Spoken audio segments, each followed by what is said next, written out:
एक दिन अचानक हेड ऑफिस से मैसेज आता है, मेल आता है कि वो इंडिया का ऑफिस बंद कर रहे हैं, शट डाउन कर रहे हैं। ये मेरे लिए एक बहुत बड़ा सेटबैक था, क्योंकि मेरी लाइफ यहाँ पे बैक टू ज़ीरो हो गई थी। वहाँ पे मैंने एक अपने आप से कमिटमेंट लिया कि मैं जॉब तो नहीं करूँगा, मुझे करना बिजनेस ही है। मतलब मेरे लिए बहुत ही शर्म की बात थी कि मैंने जो शुरू किया मुझे वो बीच में फिर से छोड़ना पड़ रहा है। फेलियर की जैसे मुझे आदत सी पड़ गई थी।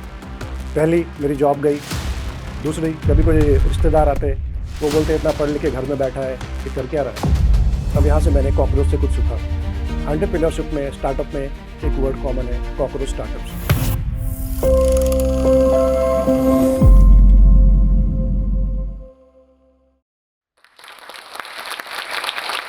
इश्क क्या है? एक मंजिल जो मिलती नहीं, एक कली जो खिलती नहीं। जमाने से पूछो तो फरमान है, ना मिले तो अनजान है। किसी आशिक से पूछो तो आसमान है, और जब तक ये जान है। और मेरी जान है मेरा बिजनेस फर्स्ट बर्ड ऑर्गेनिक्स। लोग कहते हैं जब भी घर से बाहर निकलो, गिलहरी दिखे तो तालियां बजा दिया करो। इस बार मैं भी घर से बाहर निकला, मुझे गिलहरी दिखी जो दौड़ने के लिए तैयार थी, और मैंने भी ताली बजाई।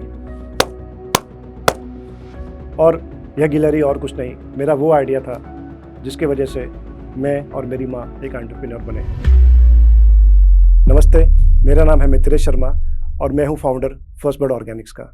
मैंने 2017-18 में फर्स्ट बर्ड ऑर्गेनिक्स की शुरुआत देहरादून से की थी, मात्र 1.5 लाख रुपए से, जिसका आज वैल्यूएशन 25 से 30 करोड़ रुपए का है। दोस्तों, हमारा बिजनेस मोस्टली ऑनलाइन है, जिसमें हम green teas, honey, spices, pickle sell करते हैं। और यह बिज़नेस बहुत ही कम इन्वेस्टमेंट से शुरू हुआ और आज ऑनलाइन बहुत बड़ा बिजनेस बन चुका है। दोस्तों, इस कहानी से आप ये सीखोगे कैसे कम पैसे से बिजनेस शुरू किया जाए, कम रिसोर्स के साथ बिजनेस शुरू किया जाए, और कैसे बहुत बड़ा बिजनेस ऑनलाइन भी बनाया जा सकता है बिना बड़े इन्वेस्टमेंट के। मैं एक छोटे से शहर देवघर से आता हूँ। देवघर में मेरे पिताजी का एक मारवाड़ी भोजनालय है।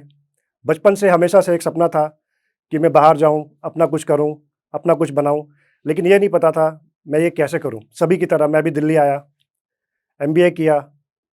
एमबीए कर तो लिया, लेकिन ये नहीं पता था करना क्या है। प्लेसमेंट्स आने लगे, और प्लेसमेंट में मोस्टली जॉब सेल्स की होती थी, जो मुझे बिल्कुल भी पसंद नहीं थी, और इस वजह से मैं प्लेसमेंट में बैठता ही नहीं था, और प्लेसमेंट से मैं बैन हो चुका था, ब्लैक लिस्टेड था बिल्कुल। यहाँ पे किस्मत ने अपना एंगल बदला, और मेरी एक फ्रेंड आकांक्षा, उसने मुझे एक जॉब ऑफ़र किया। एक कोरियन कंपनी है, मित्रेश तुम जॉब करना चाहते हो? और मैंने उसे बोला, आकांक्षा आज कॉलेज का लास्ट डे है, आज छोड़ देते हैं, मंडे को इंटरव्यू दूंगा। उसने बोला, मित्रेश आज ये सब तुम्हारे साथ हैं, कल यहाँ कोई नहीं दिखेगा। फिर एचआर का मेरे पास कॉल आया, और ये सेम लाइन मैंने एचआर को बोला। उसने बोला, I have to close it today. मैं दौड़ के ऑफिस पहुंचा। दो रास्ते में ही मैंने शेविंग कराई, बेल्ट लिया, बिल्कुल प्रोफेशनली ड्रेस नहीं था, सब कुछ एन मौके पे किया। किसी तरह मैं वहाँ पे पहुँचा, इंटरव्यू दिया, मेरा सिलेक्शन भी हुआ, और मेरी पहली जॉब एक कोरियन कंपनी में थी, जो मैंने 10,000 रुपये से शुरू की थी। उस कंपनी में 2 साल में मैंने 4 प्रमोशंस भी लिए। लेकिन लाइफ ने यहाँ पे अपना एंगल चेंज किया। मैं अपने जॉब से बहुत ही सैटिस्फाइड था। मैं एक ऐसा लड़का था जो वीकेंड में पार्टी करता था। मैंने 2 साल तक कभी कोई सेविंग्स नहीं की, और एक दिन अचानक हेड ऑफिस से मैसेज आता है, मेल आता है कि वो इंडिया का ऑफिस बंद कर रहे हैं, शट डाउन कर रहे हैं। ये मेरे लिए एक बहुत बड़ा सेटबैक था, क्योंकि मेरी लाइफ यहाँ पे बैक टू ज़ीरो हो गई थी। अब जॉब तो चली गई थी, बैक टू ज़ीरो। और मुझे ये बुरा लगता था जब मैं ऑफिस में बाकी लोगों को देखता था कि यार इनकी शादी हो गई है, और कल को ये इंसिडेंट मेरे साथ नहीं हो जाए। वहाँ पे मैंने एक अपने आप से कमिटमेंट लिया कि मैं जॉब तो नहीं करूँगा, मुझे करना बिजनेस ही है। एक दिन मैं अपने कलीग रजनीश के पास गया। मैंने उसे डिस्कस किया कि यार चल कुछ ऑनलाइन वेबसाइट बनाते हैं, वहाँ पे टी शर्ट सेल करते हैं। रजनीश ने बोला, हम ये काम क्यों नहीं करते जो ये कंपनी कर रही है। और इसी तरह हमने अपनी पहली कंपनी वायरल वेब शुरू की, जो एक छोटा सा ऑफिस लिया ओखला फेज़ 1 में 8,000 रुपये में। और ये जो कंपनी जब इंडिया से जा रही थी, हमने इनसे सेकंड हैंड प्राइसेस में लैपटॉप्स लिए, फर्नीचर्स लिए, और इस तरह एक अपना पहला सपना शुरू किया एंटरप्रेन्योरशिप का। यहाँ से लाइफ आगे बढ़ती है। वायरल वेब शुरू हो चुका था। अब हम तीनों को मंथली सैलरी की बहुत बड़ी आदत थी, और जब हमने बिज़नेस शुरू किया, हमें ये नहीं पता था हमारी अगली तनख्वाह कब आएगी। हम सब बहुत परेशान थे, लेकिन हम सब नौसिखिए थे। हमने बिज़नेस में प्रॉपर प्लानिंग नहीं की, बहुत सारे फिक्स कॉस्ट किए, ऑफ़िस का किराया, हमारा खुद का किराया। हमने बहुत तेज़ी से टीम बनाई, उसका उनकी सैलरीज़, इस तरह काम आगे बढ़ता गया, लेकिन हम कुछ भी पैसा बचा नहीं पा रहे थे। पैसे आ तो रहे थे, लेकिन वो सारे खर्च हो जा रहे थे। यहाँ पे 2 साल के बाद मैंने फ़ैसला लिया कि अब हमें वायरल वेब बंद करना चाहिए। मैंने वायरल वेब क्विट किया, बैक टू ज़ीरो। लेकिन ये इतना आसान नहीं था। मुझे याद है वो दिन जब हमने ऑफ़िस को छोड़ा, जब कारपेंटर आया और उसने सारे एक-एक फर्नीचर निकाले, वो दिन बिल्कुल रोने वाला था हमारे हमारे लिए। मतलब मेरे लिए बहुत ही शर्म की बात थी कि मैंने जो शुरू किया, मुझे वो बीच में फिर से छोड़ना पड़ रहा है। लेकिन फिर मुझे गिलहरी वाली बात याद आई और मैंने सोचा मैं फिर से ताली बजाऊँगा और मैं फिर से कुछ करूँगा। यहाँ से मेरी लाइफ़ का अगला फ़ेज़ स्टार्ट होता है। लेकिन ये बहुत बड़ी लर्निंग थी मेरे लिए। बिज़नेस आप जब भी करो, अपने फ़िक्स कॉस्ट आप नहीं बढ़ाओ। कम पैसे में बिज़नेस शुरू करो, अपने खर्चे कम से कम रखो, तभी आप सर्वाइव कर पाओगे। तो ये मेरा दूसरा फ़ेलियर था और फ़ेलियर की जैसे मुझे आदत सी पड़ गई थी। पहली मेरी जॉब गई, दूसरी वायरल वेब का बंद होना, लेकिन मैंने हिम्मत नहीं हारी। मैं एक दिन ऐसे अपने रूम में बैठा हुआ था, मैंने एक एडवर्टाइज़मेंट देखा, एक एक्सएलआरआई जमशेदपुर में एक कोर्स था, मैंने वो अप्लाई किया, मैं वहाँ पढ़ने चला गया। वो कोर्स एंटरप्रेन्योरशिप के ऊपर ही था। मैंने वहाँ पे 6 महीने से लेके 1 साल पढ़ाई की, लेकिन उसके बाद भी मैं घर आके खाली बैठा रहा। मैंने अगले 6 महीने भी कुछ नहीं किया, क्योंकि मैं बहुत परेशान था, मुझे समझ में नहीं आ रहा था मैं क्या करूँ? कभी घर वाले बोलते पापा के बिज़नेस में हेल्प करो, कभी कोई रिश्तेदार आते, वो बोलते इतना पढ़ लिख के घर में बैठा है, ये कर क्या रहा है? कोई बोलता हार्डवेयर की शॉप खोल लो, कोई बोलता पतंजलि का शोरूम ले लो। इस तरह सारे एक्सपेरिमेंट्स होते गए, फाइनली मुझे समझ में आया कि मुझे ही कुछ करना पड़ेगा और मैं फिर से दिल्ली आ गया। यहाँ पे मेरी बहन ने मेरी बहुत मदद की, उसने मुझे सजेस्ट किया, भैया आप ऑनलाइन सेल क्यों नहीं करते? मैंने अपना रिसर्च दिमाग लगाना शुरू किया। मैं बहुत सारे मार्केट्स में गया, दिल्ली में, साउथ में भी, लेकिन मुझे कपड़े की समझ बिल्कुल भी नहीं थी। तब मुझे समझ में आया, कपड़ा तो मैं नहीं बेच सकता। लेकिन ये ऐसा दौर था जहाँ पे मैं फ़िटनेस में बहुत ज़्यादा एक्टिव था, क्योंकि मेरे पास करने को और कुछ था ही नहीं। मैं सुबह उठ के जॉगिंग करता और उस वक़्त अपने दिन की सारी प्लानिंग करता, अपने फेलियर्स को देखता और मुझे वहाँ से बहुत ही हिम्मत मिलती थी। इस तरह मैं बहुत सारे ऑर्गेनिक प्रोडक्ट्स के कनेक्शन में आया, जो मैं खुद भी यूज़ करता था और यहाँ से मुझे दिमाग में आया कि मैं हर्बल टीज़ क्यों ना बेचूँ? क्योंकि टी एक बहुत बड़ा मार्केट था उस वक़्त 2018-19 में और मैं सीधा चला गया देहरादून। देहरादून इसलिए, देहरादून से मेरी पढ़ाई भी हुई थी और वहाँ पे एक हमारा घर भी है। तो रेंटल कॉस्ट बिल्कुल भी नहीं था जो मुझे दिल्ली में देना पड़ता। देहरादून पहुँच के मैंने अपने एक दोस्त की मदद ली, जिसके भैया ऑलरेडी एक एनजीओ में जॉब करते थे। उन्होंने मुझे काफ़ी कुछ कनेक्शंस दिए, कुछ किसानों के लिस्ट दिए, कुछ एनजीओज़ के लिस्ट दिए। फिर मैं किसान भवन गया। किसान भवन पहुँच के मैंने बहुत सारे फार्मर्स की लिस्ट निकाले। अगले 6 महीने तक मैंने बहुत ही ट्रैवल किया। हम अलग-अलग हिली क्षेत्र में जाते थे, पहाड़ी क्षेत्रों में जाते थे और बहुत सारे किसान भाइयों से मिलते थे और उनके उत्पादों को देखते थे।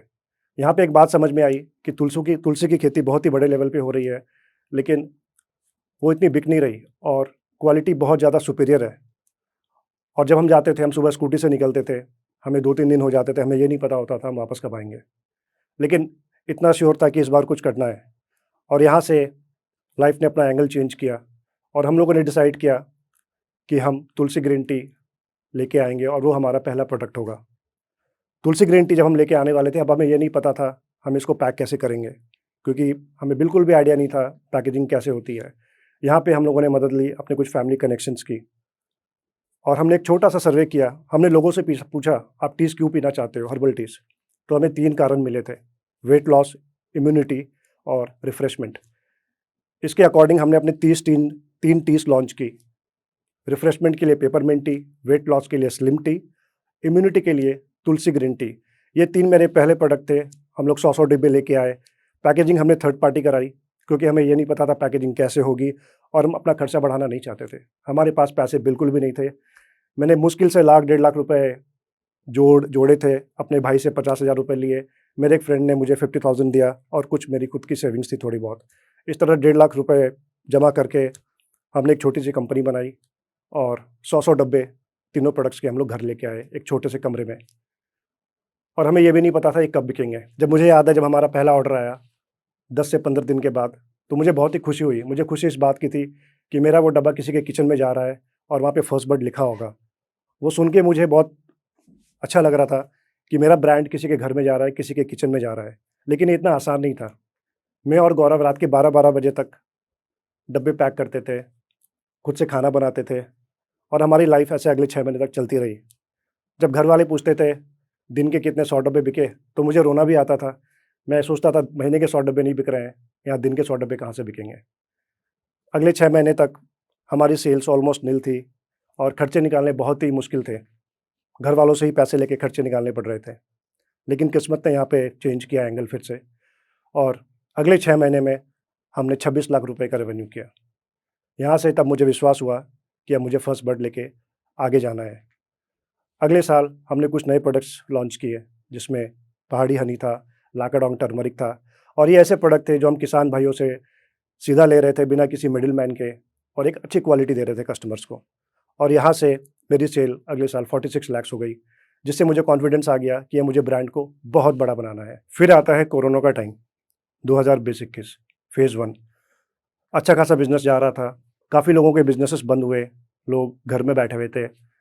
हमारे ऊपर भी थोड़ा इम्पैक्ट आया शुरुआती 2-3 महीनों में, लेकिन फिर हमें लगा सबके बिजनेस बंद है तो हमारे भी बंद है। लकीली एसेंशियल कैटेगरी में होने के बाद हम ऑनलाइन सेल कर रहे थे, हमारा रेवेन्यू बहुत ही अच्छा हुआ। जहाँ लोग घर में बैठे थे वहाँ पे हमने 1 करोड़ का रेवेन्यू किया। ये हमारे लिए बहुत ही बड़ी बात थी। हमारे कस्टमर्स हम पे विश्वास कर रहे थे, हमारे प्रोडक्ट्स ऑर्डर कर रहे थे, रिपीट परचेज़ कर रहे थे और हमें आगे बढ़ा रहे थे। सब कुछ अच्छा जा रहा था। यहाँ पे मुझे और हिम्मत आई और मैंने सोचा अब मैं बिज़नेस को बड़ा करता हूँ। मैं ग्लोबल जाऊँगा और अपना टर्नओवर 4 से 5 करोड़ करूँगा। मैंने एक एक्सपोर्ट का ऑर्डर मैं लेके आया, उसके कुछ महीनों के बाद, और कोविड का फेज़ 2 आ गया। उसके वजह से हम लोग वो शिपमेंट डिलीवर नहीं कर पाए और मैं बहुत बुरी तरह से कोविड से इन्फेक्टेड था। मेरा पूरा ऑफ़िस इन्फेक्ट हो गया और 3 से 4 महीने के अंदर हमें काफ़ी सारे लॉस हुए, जिसकी वजह से मुझे देहरादून का ऑफ़िस शट डाउन करना पड़ा। और ये मेरे लिए बहुत ही दुःख की बात थी, क्योंकि फिर से एक सपना बंद होने को था। वायरल वेब जब मैंने बंद किया था, मुझे बहुत दुःख हुआ था और मैं नहीं चाहता था कि फर्स्ट बर्ड भी बंद हो। लेकिन मैंने यहाँ पे अपने आप से कमिटमेंट किया। मैंने फिर से गिलहरी को देखा और सोचा इस बार ताली मैं बजाऊँगा और गिलहरी भी दौड़ेगी, रुकेगी नहीं। और यहाँ से मैंने अपना सारा इन्वेंटरी अपने घर में मूव किया। जब मैं सारा सामान लेके घर आ गया और मुझे कुछ भी क्लियर नहीं था कि मेरा बिज़नेस अब आगे कैसे जाएगा, क्या होगा। लोग बोलते भी थे कि अब जॉब कर लो, पैसे नहीं होते थे। तब यहाँ से मैंने कॉकरोच से कुछ सीखा। एंटरप्रेन्योरशिप में, स्टार्टअप में एक वर्ड कॉमन है, कॉकरोच स्टार्टअप्स।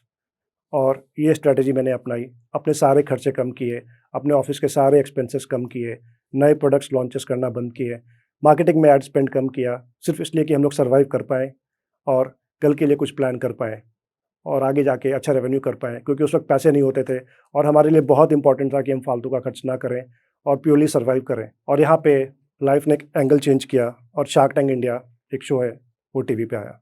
सीज़न 1 आया, मुझे ये भी नहीं पता था कब आया, क्योंकि मैं अपने प्रॉब्लम्स में इतना उलझा हुआ था कि मैं टीवी भी नहीं देखता था। लेकिन मुझे फिर ये एहसास हुआ कि मैंने कितना बड़ा मौका मिस किया है और मैं तैयारी करने लगा सीज़न 2 की। जैसे ही सीज़न 2 का प्रोमो देखा मैंने फटाफट मार्च में अप्लाई कर दिया। मैंने सारे राउंड्स क्लियर किए और मैं बहुत ही कॉन्फिडेंट था। मैं फाइनल ऑडिशंस में गया। मुझे लगा कि शायद मुझे कॉल आएगा शूट के लिए, मैं इंतज़ार करता रह गया और वो कॉल मुझे कभी नहीं आया। ये मेरे लिए बहुत ही डिप्रेसिव मोमेंट था और मुझे याद है, शायद लाइफ़ में फर्स्ट टाइम जब मुझे पता चला कि मेरा नहीं हुआ है, मैंने गेट बंद करके फर्स्ट टाइम रोया था, क्योंकि मैं ऐसा इंसान हूँ जल्दी अपने इमोशंस बाहर निकालता भी नहीं और मैं रोता भी नहीं। मैंने फर्स्ट टाइम उस दिन अपने एक दोस्त को कॉल किया और मैंने उसे बोला, यार मेरा नहीं हुआ। उसने मुझे थोड़ा मोटिवेट किया। ऐसा नहीं था कि शार्क टैंक मेरे लिए बहुत बड़ा गोल था, बिज़नेस तो मैंने आगे के लिए बनाया था। शार्क टैंक लेकिन मेरे लिए एक वो रास्ता था जहाँ से मेरे काफ़ी सारे दरवाजे खुल जाते। सीज़न 3 आता है, इस बार मैं दोबारा अप्लाई करता हूँ, लेकिन मैंने थोड़ा चेंज किया। मेरी माँ जो बहुत ही अच्छा खाना बनाती थी, ऑलरेडी मेरी कंपनी में मेरी को-फाउंडर थी। एक छोटे से स्केल पे घर में अचार बनाती थी। शुरुआती दिनों में मुझे याद है जब वो अचार बनाती थी, पापा उसे अपने भोजनालय में बेचते थे खाने के साथ में। यहाँ से मुझे लगा मम्मी का अचार क्यों ना डालूँ। हम लोगों ने 1000 किलो अचार बनाया, अमेज़न पे डाला, वो अचार अच्छा बिकने लगा। मैंने मम्मी की ब्रांडिंग यूज़ की अपने प्रोडक्ट्स में। इस बार ऑडिशन में मेरी मम्मी मेरे साथ गई और वो कहावत है ना, मेरे पास मेरी माँ है, आई थिंक मेरे साथ वही हुआ। सब कुछ अच्छा हुआ, हमारे सारे ऑडिशंस क्लियर हुए और वो दिन भी आया जो मैंने मैनिफेस्ट किया था कि एक दिन मैं शार्क टैंक के स्टेज पे खड़ा रहूँगा और सभी हमारे प्रोडक्ट्स की तारीफ़ करेंगे और मुझे डील मिलेगा। और फाइनली मैंने वो डील क्लोज़ की, वो भी अपनी माँ के साथ। मुझे आज भी याद है, हमारा शूट रात के 9:30 बजे हुआ और जब हम अंदर जा रहे थे, तो हमारे अंदर एक ही बात थी किसी भी तरह से हमें ये डील लेके आनी है। हमारे लिए बहुत इम्पोर्टेंट था बिज़नेस को बचाने के लिए और बिज़नेस को आगे बढ़ाने के लिए। फाइनली हमें डील मिली। हमारा एपिसोड टीवी पे भी आया और वहाँ से हमारी लाइफ बदल गई। शार्क टैंक का एपिसोड आने के बाद हमारी सेल्स काफ़ी बढ़ गई। हमने और भी नए प्रोडक्ट्स ऐड किए और भी प्लेटफॉर्म्स में गए। हम आज ग्लोबल भी सेल कर रहे हैं, क्विक कॉमर्स पे भी आ रहे हैं, अपनी वेबसाइट पे भी सेल कर रहे हैं। 2024 में हमने ऑलमोस्ट 1.5 से 2 करोड़ का रेवेन्यू भी किया, जो कि आज हम महीने में 15 से 20 हज़ार यूनिट्स बेचते हैं। हमारा बिज़नेस काफ़ी बढ़ चुका है और ये एक वो सपना है जो मैंने एक छोटे से कमरे से देखा था और कभी सोचा भी नहीं था ये सपना यहाँ तक आएगा। तो एक छोटे से अमाउंट से शुरू किया हुआ बिज़नेस, मात्र 1.5-2 लाख रुपए, जो मैंने उधार लिया था अपने छोटे भाई से, अपने दोस्तों से, आज उसकी वैल्यूएशन 25 से 30 करोड़ रुपए की है। मुझे याद है जब मम्मी ने अचार बनाया तो हम सब बहुत तारीफ़ करते थे उसकी, और ये एक उनकी अच्छी स्किल थी और मेरी स्किल थी ऑनलाइन मार्केटिंग। हमने इन दोनों का मिक्स किया और आज मेरी कंपनी, जो एक छोटे से कमरे में शुरू हुई थी 1.5-2 लाख रुपए से, 25-30 करोड़ के वैल्यूएशन पे है, एक बड़ा बिज़नेस बनने की ओर है। दोस्तों, मुझे पक्का यकीन है आपके घर में भी आपकी बहन, आपके भाई, आपके पिताजी, किसी के पास कोई ऐसी स्किल होगी जिसको आप यूज़ कर सकते हो और अपना बिज़नेस शुरू कर सकते हो। मेरा बिज़नेस कंप्लीटली ऑनलाइन है, हमारे कोई ऑफलाइन स्टोर्स नहीं है। एक छोटे से इंफ्रास्ट्रक्चर पे हमने अपना बिज़नेस शुरू किया था और आप भी कर सकते हो। एक छोटे से अमाउंट से एक बड़ा बिज़नेस बना सकते हो। तो दोस्तों, अब बात करते हैं जो स्टॉक्स की। मुझे याद है जब वो मेरा टाइम था फेलियर का, मैं बहुत ही परेशान था। मैं सोचता था मैं अपने बिज़नेस को कैसे आगे बढ़ाऊँ, और मुझे कुछ ऐसी बिज़नेस स्टोरीज़, बिज़नेस वीडियोस मिल जाते थे जो स्टॉक्स पे, जो मुझे बहुत ही मोटिवेट करती थी। इसमें से एक स्टोरी ऐसी है जहाँ पे मैं बहुत परेशान था अपने ब्रांड को लेके, और मैंने एक बिज़नेस स्टोरी देखी और उसके बाद मैंने अपनी पूरी ब्रांडिंग चेंज की, अपना लोगो चेंज किया, अपने पूरे ब्रांड में कलर पैलेट्स चेंज किए और उसके बाद मेरा बिज़नेस पूरा चेंज हो गया। दोस्तों, जो स्टॉक्स यूथ के लिए बहुत ही अच्छा प्लेटफॉर्म है। आज मेरे जैसे लड़के छोटे शहर से आके अपनी कहानी सुना रहे हैं, कल को आप भी यहाँ पे आके अपनी कहानी सुना सकते हैं। जो स्टॉक्स का बहुत बहुत धन्यवाद, हम जैसे लोगों की कहानी लाखों लोगों तक पहुँचाने के लिए और सोसाइटी को चेंज करने के लिए।